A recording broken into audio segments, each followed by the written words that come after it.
వీక్షకులందరికీ నమస్కారం. మే నెల 15వ తారీఖున దేవగురువైనటువంటి బృహస్పతి ప్రస్తుత వృషభ రాశి సంచారాన్ని వదిలిపెట్టి మృగశిర నక్షత్రం 3వ పాదం మిథున రాశిలోకి అనగా మిథున సంక్రమణం ఆయన చేయబోతూ ఉన్నారు.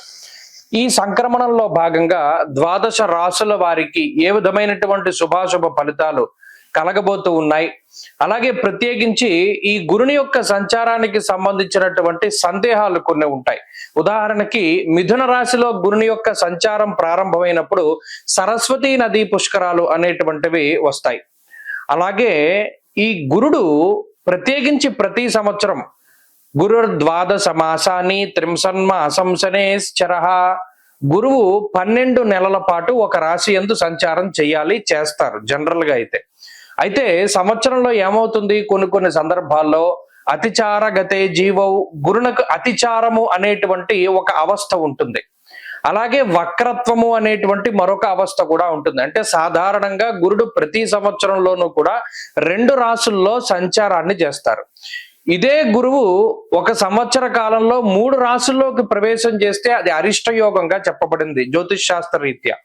సాధారణంగా ఏమవుతుంది అంటే ఒక 9 నెలల పాటు రాశిలో ఉండి ముందు రాశిలోకి వెళ్ళి వక్రించి మళ్ళా వెనక్కి వస్తూ ఉంటారు. కానీ ఇక్కడ గురుని యొక్క ఫలితాలు చెప్పేటప్పుడు ఏం చెప్తాము, సంవత్సర కాలం పాటు ఈ ఫలితమే ఉంటుంది అని చెప్తాం.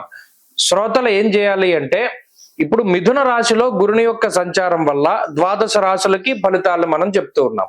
మధ్యలో అక్టోబర్ నెలలో గురుడు పునర్వసు 4వ పాదంలోకి వెళతారంటే కర్కాటక రాశిలోకి వెళ్ళి మళ్ళా డిసెంబర్ నెలలో మిథున రాశిలోకి వస్తారంటే మరలా బ్యాక్ వస్తారు.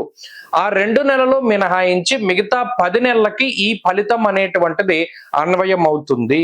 కాబట్టి ఆల్మోస్ట్ సంవత్సరం పాటు కూడా గురుడిచ్చేటువంటి ఫలితాలు ఏ విధంగా ఉన్నాయనేటువంటి విషయాన్ని మనం చాలా క్లుప్తంగా ఈ వీడియో ద్వారా తెలుసుకొనవచ్చును. అలాగే గురుని యొక్క కారకత్వాలు కొన్ని ఉంటాయి. యజన కీర్తి గృహ కాంచన పుత్ర వస్త్ర అశ్వాది కారకో గురు. దేవగురువైన బృహస్పతి సంతానానికి కారకుడు, వాహనానికి కారకులు ఆయన. అలాగే గృహానికి భూమికి సంబంధించినటువంటి కట్టుబడులకి వాటికి కూడా కారకులు, యజ్ఞయాగాది క్రతువులకి కారకులు, తీర్థయాత్రలకి దైవ దర్శనాలకి వీటికి కారకులు. ఒక్క గురుడు జాతకంలో గోచార రీత్యా బలంగా ఉంటే, జాతకంలో బలం తక్కువగా ఉన్నా కూడా కొన్ని సందర్భాల్లో గోచార గురుడు చాలా వరకు కాపాడతారు. కాబట్టి ఈ విషయాన్ని మనం దృష్టిలో పెట్టుకోవాలి. గురుబలం లేదు గోచారంలో అంటే ఆ సంవత్సరం అంతా అదృష్టం ఉండదు, దైవ బలం ఉండదు, ఏ పని చేసినా కలిసి రాదు అనేటువంటి విషయాలు ఉంటాయి. కాబట్టి ప్రతి రాశికి ఈ ఫలితాన్ని మనం అన్వయం చేసుకుంటూ వెళదాం. ఈ గురుని యొక్క మార్పు తులారాశి వారికి మే 15వ తారీఖున మారేటువంటి బృహస్పతి అత్యంత శుభ ఫలితాలని ఇస్తారు. ఎందుకంటే చాలా ఇబ్బందులు పడున్నటువంటి రాశి తులారాశి. అది 1 కాదు 2 కాదు, ఎన్ని చెప్పినా తక్కువే. అంటే ఏంటంటే ప్రతిదీ చేతి వరకు వస్తుంది పోతుంది, అదృష్టం ఉండదు, ఎవరి సపోర్ట్ ఉండదు. పోనీ ఎవరి సపోర్ట్ లేకపోయినా సొంతంగా కష్టపడి ముందుకు వెళ్ళి ఏదో ఒకటి సాధిద్దాం అనుకునేటువంటి టైంలో ఏదో ఒక అవాంతరం, ఏదో ఒక అవరోధం వచ్చేసి వెనక్కి వెళ్ళిపోతూ ఉన్నటువంటి పరిస్థితి. చోరాగ్ని నృప భీతిశ్చ గాత్ర గాంభీర్యనాశనం. గంభీరాన్ని కోల్పోతారంటే మాట్లాడలేకపోతారు, ఎవరి దగ్గర స్ట్రాంగ్ గా రిప్లై ఇవ్వలేకపోతారు. అది అనారోగ్య సమస్యల వల్ల అయి ఉండొచ్చు, లేదా సరే మనం ఇప్పుడున్న పరిస్థితి అంత బాగాలేదు అనుకునేటువంటి దానిలో అయినా అయి ఉండొచ్చు. ఏదైనా సరే అంత ధీటుగా సమాధానం చెప్పలేకపోతారు, ప్రతి ఒక్కరికి కౌంటర్ ఇవ్వలేకపోతారు. ఏదో ఒక బలహీనత, ఏదో ఒక మానసిక ఇబ్బంది, ఇంట్లో పరిస్థితులు ఏదో ఒకటి వెనక్కి లాగుతూ ఉంటుంది. ఈసారి అన్నిటినీ ఛేదించుకుంటూ ముందుకెళ్ళిపోతారు. 9వ స్థానమందు గురుడు అత్యంత శుభ ఫలితాలని, అందులోనూ జన్మరాశి పైన గురు దృష్టి ఉంటుంది కదా, అందులోనూ 9వ స్థానం అతిపెద్ద కోణం కదా, అందులోనూ అర్ధంచ స్వకులాచార గృహలాభ సుభోజనం అన్నారు. ఇంట్లో లాభాన్ని సూచించేటువంటి అంటే శుభవర్తమానాలు, శుభ కార్యక్రమాలు, మంచి మాటలు, ఇవన్నీ శుభ కార్యక్రమాలకు సంబంధించి ముందుకు సాగుతూ ఉంటాయి. అలాగే ఏది చూసినా మంచి జరుగుతూ ఉంటుంది, ఎక్కడికి వెళ్ళినా మంచి, ఎక్కడికి వెళ్ళినా విజయం, ఇలాంటివన్నీ కూడా మనకి కనబడుతూ ఉంటాయి. స్వకులాచార కులాచారాలని పాటించేటువంటి పరిస్థితులు ఉంటాయి.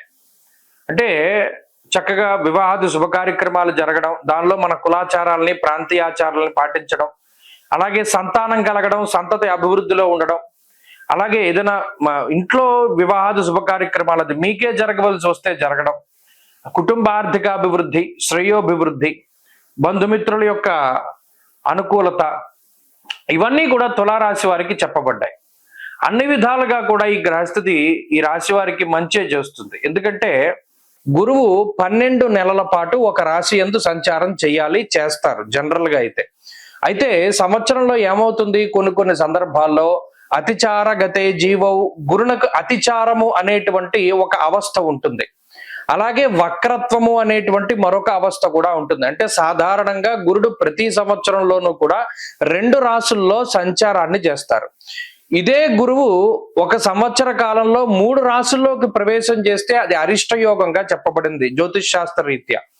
సాధారణంగా ఏమవుతుంది అంటే ఒక 9 నెలల పాటు రాశిలో ఉండి ముందు రాశిలోకి వెళ్ళి వక్రించి మళ్ళా వెనక్కి వస్తూ ఉంటారు. కానీ ఇక్కడ గురుని యొక్క ఫలితాలు చెప్పేటప్పుడు ఏం చెప్తాము, సంవత్సర కాలం పాటు ఈ ఫలితమే ఉంటుంది అని చెప్తాం.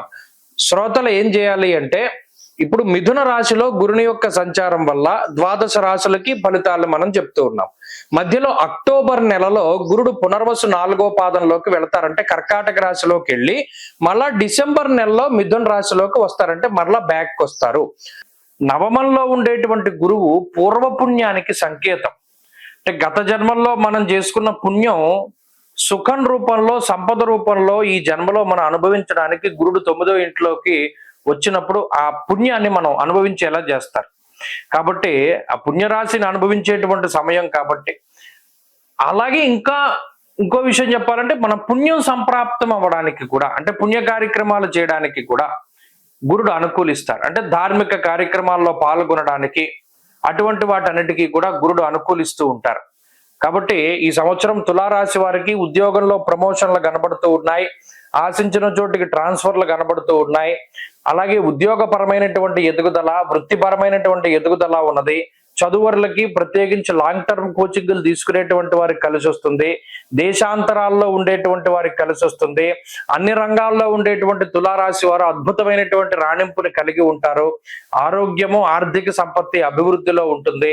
వివాహాది శుభ కార్యక్రమాలు జరగడం, గృహం యొక్క కొనుగోలు, సొంతిల్లు కొనుగోలు, అలాగే బంగారము, వస్తువులు, వస్త్రాలు, ఆభరణాలు వాటిని కొనుగోలు చేయడము, వ్యాపార సంస్థలు పెట్టినటువంటి వారు లాభాన్ని పొందడము, ఇలా 1 కాదు 2 కాదు చెప్పుకుంటూ పోతే సంతానంతో గడుపుకొని అన్నింట్లోనూ ఆనందదాయకమైనటువంటి సమయాన్ని అనుభవిస్తారు.